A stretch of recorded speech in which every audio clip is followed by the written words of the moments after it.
చెరుకు రైతుల సమస్యల పరిష్కారంలో టీఆర్ఎస్ ప్రభుత్వం విఫలమైందని టీపీసీసీ అధ్యక్షుడు రేవంత్ రెడ్డి ఆరోపించారు.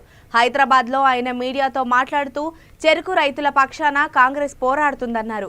అసెంబ్లీలో చెరుకు రైతుల సమస్యలపై చర్చిస్తామని చెప్పారు. 100 రోజుల్లో నిజాం చక్కెర ఫ్యాక్టరీ తెరపిస్తామంటూ నిజామాబాద్ ఎంపీగా పోటీ చేసినప్పుడు కవిత హామీ ఇచ్చిన విషయాన్ని గుర్తు చేశారు. అది ఏమైందో చెప్పాలని డిమాండ్ చేశారు. చెరుకు రైతుల సమస్యలు రాష్ట్ర ప్రభుత్వానికి కేసీఆర్ గారికి తెలియని విషయాలు కాదు. ఎందుకంటే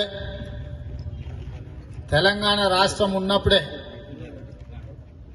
ఉమ్మడి రాష్ట్రంలో నిజాం షుగర్ ఫ్యాక్టరీ, జగిత్యాల, బోధన్ చాలా ప్రాంతాలలో చెరుకు పండిస్తుంటే ఆనాడు ఉన్న ఫ్యాక్టరీని ప్రైవేట్ యాజమాన్యంలో నడుస్తున్నప్పుడు పూర్తిగా తెలంగాణ ప్రభుత్వమే స్వాధీనం చేసుకొని ఆ ఫ్యాక్టరీని నడపాలని చాలా సందర్భాలలో కేసీఆర్ గారు మాట్లాడి 2014 పార్లమెంట్ ఎన్నికల సందర్భంగా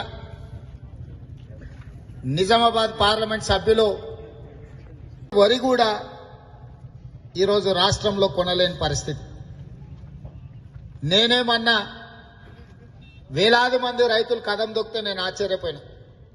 ఏ రాజకీయ పార్టీ లేకుండా రాజకీయాలకు అతీతంగా ఇన్ని వేల చెరుకు రైతులు రోడ్డెక్కిందంటే సమస్య చాలా తీవ్రంగా ఉన్నదని చెప్పి నేను సురేష్ శెట్కర్ అన్నతో మనోళ్ళతో మాట్లాడి అసలు ఏం జరుగుతుంది అక్కడ ఒకసారి కనుక్కోండి, అక్కడ ఈ కార్యక్రమాన్ని నడిపిస్తున్న వాళ్ళతో నాకు మాట్లాడించండి అని చెప్పి నేనే మీ సమస్య ఏందో కనుక్కుందాం.